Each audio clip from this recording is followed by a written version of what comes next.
So our first session is with a very special guest who's been incredibly supportive of AviaDev since the day the idea was conceived back in 2015 during the Africa Hotel Investment Conference in Addis in 2015 in October. Now, I refer to him as the godfather of African aviation, partly because he's seen it all, but also due to the fact that he is revered and respected the world over for the contribution he has made to making African aviation a player on the global scene and building Ethiopian Airlines into the largest carrier in Africa. To provide some background, Mr. Wake began his career at Ethiopian Airlines back in 1965, served them for almost 30 years before making the move to Gulf Air in Bahrain, and then back to Ethiopian in 2004, where he took over as CEO. And it was in that period, with Girma at the helm, that saw Ethiopian grow at the astonishing rates we still see today. He then became chairman of RwandAir in 2012. So without further ado, I'd like to invite Girma to join me on stage, and we're going to have a little chat. Please welcome him to the stage.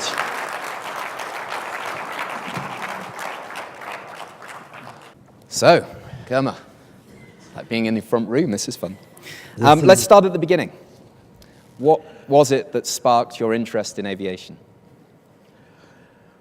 I was a student at the university, and one day, by accident, Ethiopian Airlines was recruiting pilots for Ethiopian Airlines. And some of my friends wanted to be pilots. For me, it was not that interesting, but I said, since my friends are going, let me accompany them to go to the airport. So I went there, and the man who was in the personnel department gave me the form and said, "You fill it." I said, "No, I'm not interested." He said, No, fill it, it's okay, you will never know. You will fly an airplane and then go back. I did. They accepted me, and there I remained. So it was not really intentional, it was by coincidence that I became an aviation man. And I think I don't regret it. No, that's great. It's good to hear. It's always nice. We were at the university yesterday in Kigali. There was 10, 11 of us that went down and spoke with the students. Unfortunately, all the 200 students that were there yesterday, I can't obviously invite them to be here. So we thought we'd take the conference to them. And I asked all the speakers to say what it was that got them involved in aviation. And it's always something a little bit random, generally, and a sort of almost by accident. So tell me, if you weren't working in aviation, what would you have done? I would have been a teacher. You are a teacher. And what happened is, even in the 40-plus years that I worked in the aviation, best 4 years and a half are the period I spent in the training department of Ethiopian Airlines as an instructor. That is a job that I loved and loved, and that was the base for me, because when you try to teach something, you'd want to know better than your students. Therefore, you read a lot, you learn a lot. And that gradually builds your knowledge in the industry. And that's why I always wanted to be a teacher. And I got that in the airline also, so it was good.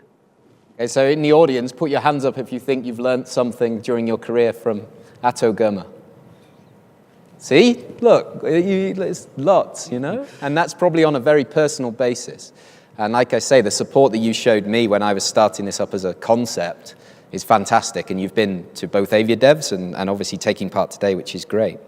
So what about role models? Who was your role model growing up? To be honest, in that area, I have no role model. That's fine. I enjoyed doing what I was doing, but I have not followed anybody. That's absolutely fine. I mean, what I did, just to give you an idea, I use LinkedIn a lot, and I put on LinkedIn that I was going to be speaking with Girma, so I said, what would you like to ask? And I put it out, and we got lots of comments, so I've kind of amalgamated those questions from the industry.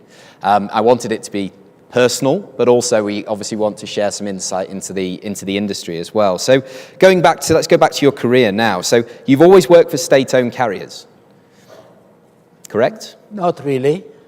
But majority.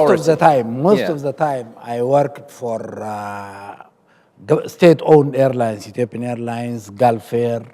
These are state-owned airlines. But I also worked for DHL for 2.5 years on a loan from Gulf Air. And I think I also enjoyed that. And I imagine you had some great opportunities that you passed up. Are there any that you regret or any that you particularly remember? In fact, it helped me working for DHL. I always worked in an organization where budget restricts everything, and ideas, no matter how much new things come up, you have to wait for a budget season in state airlines. But in DHL, when there is an opportunity, you jump on it. Budget is not a restriction, you just jump on it and do it. And when I came back to Gulf Air from DHL after 2.5 years, I had a completely different type of thinking. And to be honest with you, it helped me a lot when I came as a CEO in Ethiopian Airlines also. So working both in private and government actually prepares you better. So you took a private sector approach to a public-owned enterprise. And that is what it should be. If you want to run a state-run airline, the way the government runs its offices, you will never get anywhere. You have got to put that private business practice into an airline to be able to sustain an operation.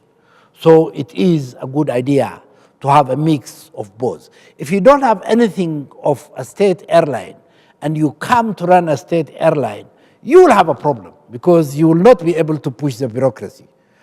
So having both sides, I think it prepares you better. Absolutely, absolutely. So that brings us on nicely. You were most recently, you've been very heavily involved in RwandAir and served as chairman of the board of directors. And they're obviously themselves expanding at a rapid rate. Can you see RwandAir rivaling the other large African carriers in terms of size and scale and obviously profitability when it comes to Ethiopian specifically? What do you see the future? RwandAir is a good airline. It has a very supportive and committed government. And the staff pride themselves of a quality of work. So it has the potential to really be a good airline. But there are things that they should do. They will have to commercialize the organization more than they do today. And I think once they establish a good network and also the financial discipline that is required to run a good airline, I think the potential of RwandAir to, not in the next 2 years or 3 years or 4 years, probably the next decade, they could be one of the good airlines in Africa. But the nice thing, I suppose, is it's a long-term strategy. They're not expecting... It has to be. Anybody who gets into an airline business to make money fast, he's in the wrong business. We have seen this time and again. An airline business, you should only enter if you have there for a long haul. Yeah, and I think it was Richard Branson that said, if you want to make $1 million, then start with $1 billion and start an airline. It's the only way. So he learned it when he started an airline in Nigeria. Yeah, absolutely. I wish he was here. That would be good too. We could ask him. By the way, before Richard Branson, when he was discussing to start an airline in Nigeria, we met in New York.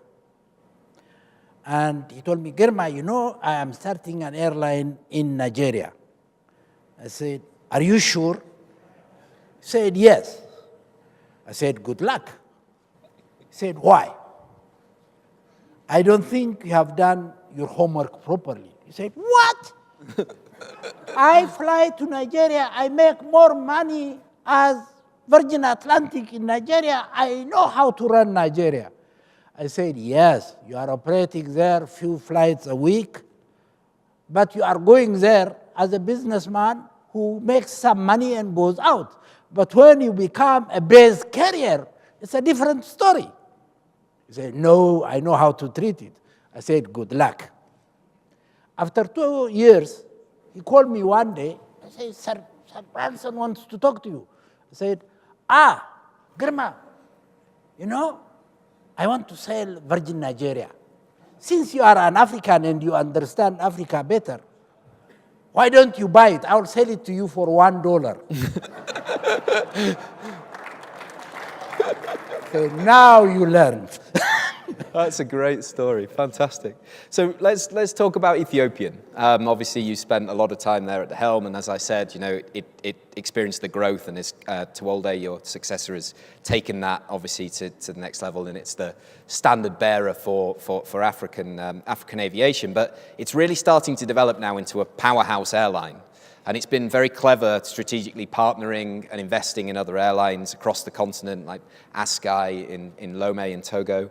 But there's also talk of Zambia, DRC, and Chad, and helping those set up a national carrier. Do you think this would lead to a monopolization of the market, and is that good for Africa?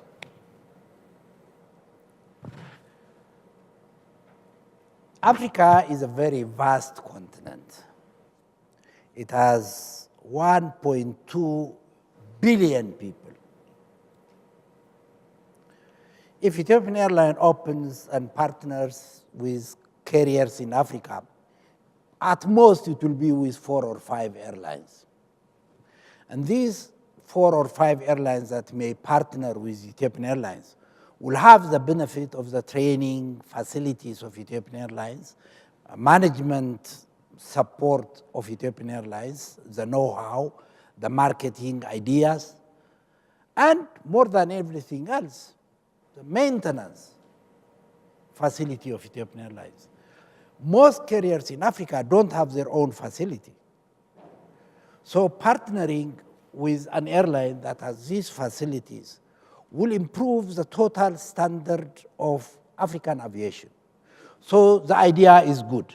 In fact, I started it when I was in Ethiopian Airlines, when we established ASCAI with the financial institutions in West Africa. And I think it's a good thing to do. And by having 4 or 5 subsidiary airlines, you are not going to monopolize 55 countries. It's not going to be a monopoly. Okay. In fact, if I had my way, I would want South African to do the same thing, Kenya Airways to do the same thing, Egypt Air, Royal Air Morocco, everybody to start working with smaller African carriers so that they can all together bring up the standard of aviation in Africa. So it is a good thing, and it will not be a monopoly. Okay. It did not create monopoly in America. It did not create monopoly in Europe, and this is not going to be a monopoly in Africa. But it will improve the total standard of aviation in Africa, and therefore gradually enable African carriers to take the rightful share in the global market. Today, African carriers only uplift 20% of traffic coming into Africa, even in coming into its own continent. So I think we need to really build good, big airlines before we can really get to a place where we would want to be. So fast forward, 10 years from now, we're sat here having this conversation. And what are we looking at? Are we looking at large carriers with their own subsidiaries? Or, what's it going to look like? What's the landscape going to look like in 10 years, in your opinion? I think in 10 years, we'll see 4 or 5 in sub-Saharan Africa. We'll see 4 or 5 good African large carriers, 4 or 5, not more than that. It can even be less. And profitable, or just And large? profitable. And we'll also see small niche airlines connecting Africa together, because these big airlines are not really going to do a lot of connection. To compete with Emirates, Qatar, and the European carriers, they have to fly non-stop. But Africa has to be connected internally. And these niche carriers can connect and bring traffic to the main hubs so that the big carriers can take them from there. I think that will improve the scene in Africa. And obviously the partnership we alluded to with ASKY, Yes. it posted a profit. It does. And, more than the money that, for example, Ethiopian Airlines makes from holding investment in ASKY, the traffic that ASKY feeds into Ethiopian Airlines supports Ethiopian Airlines network. So it is good. And I believe other African carriers should do the same. And it seems like there is a movement from the government's understanding that they need the expertise. There is this thing that we always talk about every African country needs a national carrier. It's the same as having a flag or a national anthem, etc. But it's more about, is the market there, and commercially, does it work, I guess? That's what we got to look at? That's what we have got to look at. Africa would have to realize the African Union is pushing for one Africa, the United States of Africa. When that day comes, and I don't know when it comes, but when it comes, gradually it will come, there will be only one flag and small flags somewhere else. I think countries should not be looking for a national carrier that shows the flag everywhere. I think that flag idea somehow will have to give priority to sustainability, to profitability, to commercialization of their organization. If they are only pumping money into airline because it carries the flag of a country, I think they will not get anywhere. At some point, they will give up. Yeah, and I think that's starting to happen because of obviously the price of commodities. That was offsetting often the debts and keeping these airlines afloat. So now that doesn't exist, the safety net has gone, you have to operate it. And that's why people look at Ethiopian, because they come in and they say you have a private sector mindset to a public enterprise for the benefit, and you post profit. The African aviation industry made a loss of $800 million last year. More than 50% of profit of African carrier comes from one airline, Ethiopian Airlines. The rest are making only 50% of the profit, and most make loss. And sustainability comes profitability. An airline cannot succeed without being profitable. And I think people will have to realize that. Absolutely. So I could talk all day. I want to ask one more question, though, which is, we couldn't possibly have done this without, we've already alluded to it, without talking about the YD, the Yamoussoukro Declaration, decision, different guises. Next year, 2018, will be 30 years since the declaration was signed in 1988. 40 years, actually. Is it 40? 89, the declaration, 99, decision. Okay. So obviously, this is aiming at full liberalization of civil aviation in Africa, and we alluded to it. When that happens, there'll be one flag and smaller flags, etc. Now, we're 20, however many years on, and the decision is obviously unratified by a lot of the signatory countries. So I just want to ask you, as a finishing, we talk about this a lot, but why do you think it's stalling? And do you think it will eventually happen, or should we be looking at this on a regional basis rather than a Pan-African basis? Actually, Open Skies should have started last July. And I remember in 2016, there was a meeting in Addis, sponsored by African Union. And at that time, they agreed that Africa will be open by July 2017. I participated in that meeting. Maybe some of you also participated in that meeting. The responsibility of creating that was given to AFCAC. AFCAC, its head office is in Dakar. And in any case, the governments are represented by AU, African Union.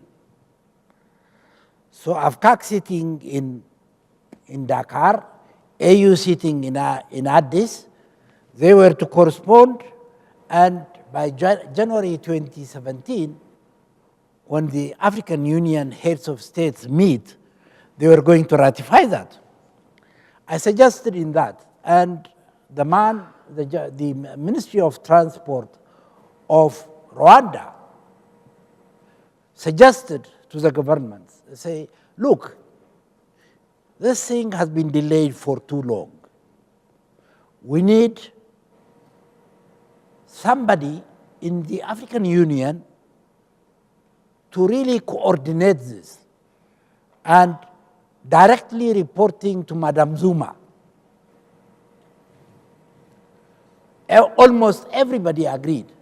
Then AFCAC felt, this is taking away power from them.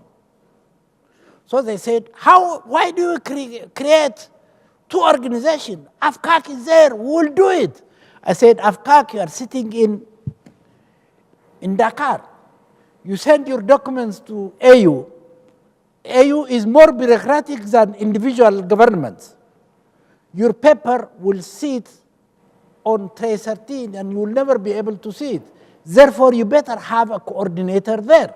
Say, no, we'll do it ourselves. I said, okay, let us see. And 3-4 ministers pushed it, but AFCAC used their contacts with some of the ministers, and there was no coordinator. Now, I was talking to the lady who is in charge of AFCAC. Last January, when they could not present, I said, why couldn't you present it? She said, we sent all the documents to AU, but nothing happened. The documents are sitting there. I said, that is why I told you to have a coordinator. She said, at that time, I did not understand. I wish you explained it to me. Now it is pushed to 2018. I hope it will happen. AU is a very bureaucratic organization, more bureaucratic than the individual governments. I hope it will happen. If that does not happen, it is a blow for Africa.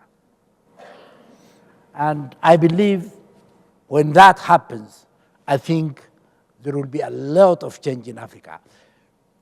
I'm sure the whole continent is not going to be free at the same time.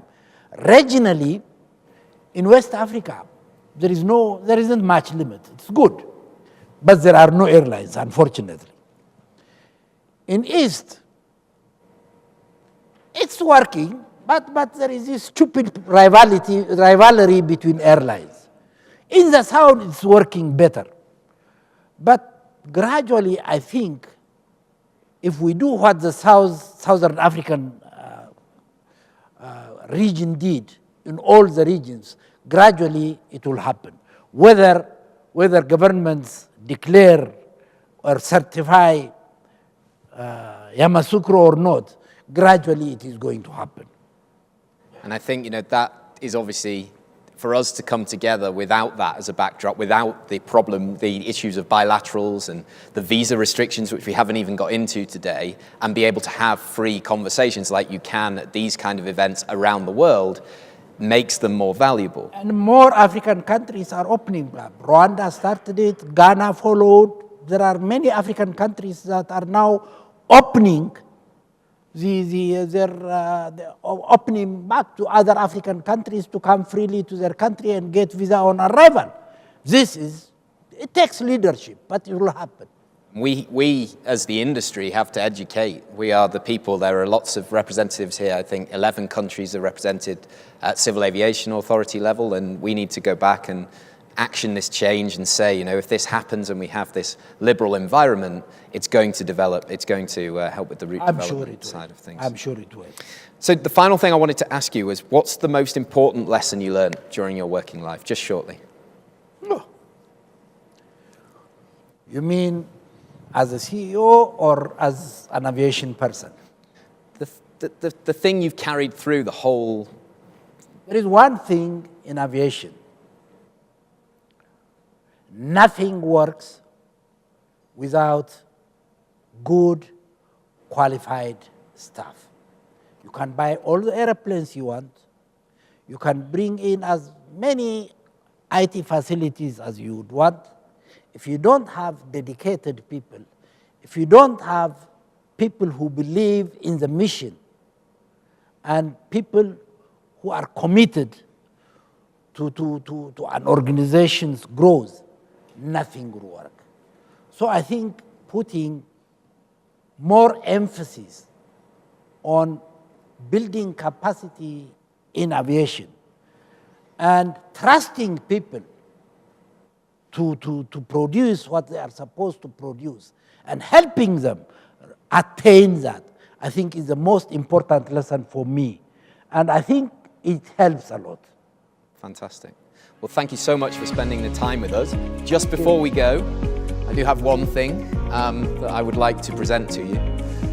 We actually have an award from AviaDev recognizing your Lifetime Achievement Award for an outstanding contribution to route development in Africa.